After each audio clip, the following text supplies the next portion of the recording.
Deep in the heart of the vast, sun-drenched savannah, lived a little lion cub named Leo. Now, Leo wasn't like the other cubs. While they wrestled and roared, practicing their pounces, Leo preferred watching the butterflies dance among the acacia trees. He had a big heart, but his roar was more of a squeak, and his pounce was more of a stumble. The older lions would often tease him. "You're more of a mouse than a lion, Leo," they'd laugh. Leo would just lower his head, his fluffy mane drooping, and wander off to his favorite spot under the giant baobab tree. One day, while he was tracing patterns in the dust with his paw, a tiny colorful bird with a broken wing fluttered down beside him. It was a sunbird, its feathers shimmering like a rainbow. It chirped weakly, trembling with fear and pain. Leo's heart ached for the little creature. He forgot all about being scared or shy. Gently, he nudged the bird with his nose, then carefully scooped it onto a large, soft leaf.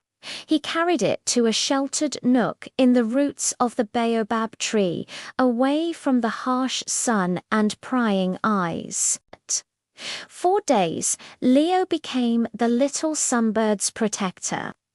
He brought it juicy berries he found, using his soft paws to carry them.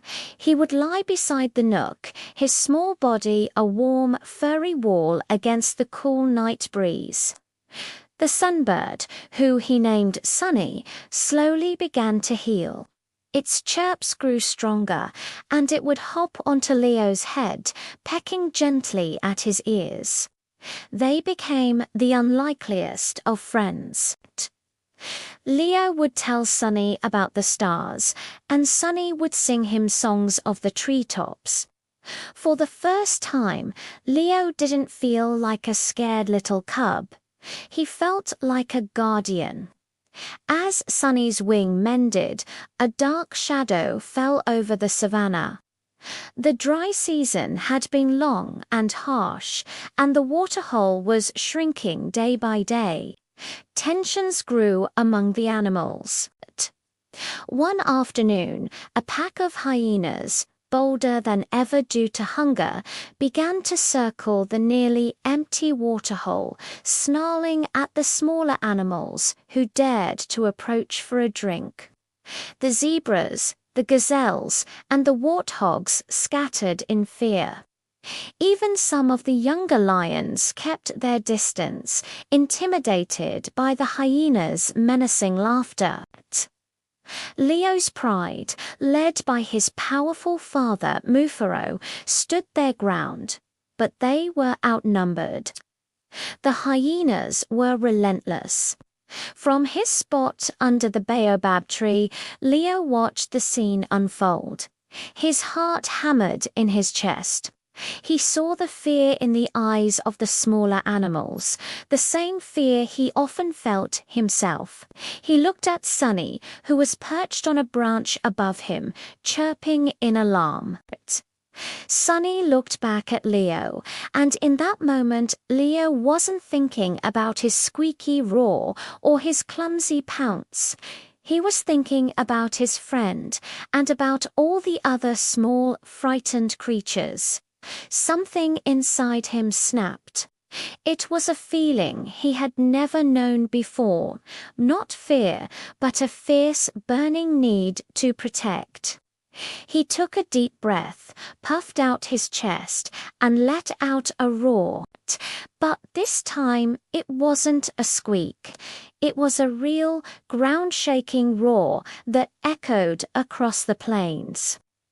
It was a roar full of the courage he'd found while protecting Sunny, a roar that came from the very bottom of his brave little heart.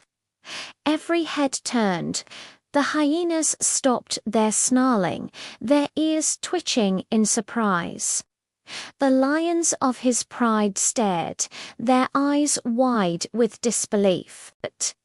Even his father Mufaro looked on in astonishment. Leo didn't stop. He charged forward, his small legs pumping, his little mane flying. He wasn't the biggest or the strongest, but at that moment he was the bravest animal on the savannah. He ran straight towards the leader of the hyenas, not to fight, but to stand before him, unwavering. He roared again, a defiant sound that said, "This water is for everyone." The lead hyena, taken aback by this tiny cub's immense courage, hesitated. It looked at the small lion, then at the stunned pride behind him, who were now beginning to move forward, inspired by Leo's charge. The hyena pack, sensing the shift in momentum and confused by the cub's audacity, decided the confrontation wasn't worth it. With a few disgruntled yips, they turned and trotted away into the tall grass. A hush fell over the waterhole, followed by a wave of cheers. The zebras stamped their hooves, the gazelles leaped in the air, and Sunny swooped down, circling Leo's head with triumphant songs. Leo's father, Mufaro, walked over and nuzzled him, his deep voice filled with pride. "Leo," he rumbled, "a lion's strength is not just in his claws or his roar, it is in his heart. Today, your heart was the strongest on the savannah." From that day on, no one ever called Leo a mouse again. He was Leo the Brave. He still loved watching butterflies, and he was still gentle and kind. But everyone knew that beneath his soft fur beat the heart of a true king. He learned that bravery wasn't about not being afraid. It was about being afraid, but doing what's right anyway. And with his best friend Sunny perched on his shoulder, Leo the Brave was ready for any adventure the savannah had in store. Thanks so much for watching our story today. If you enjoyed Leo's journey, don't forget to hit that like button and subscribe for more tales of courage and friendship. We'll see you in the next video.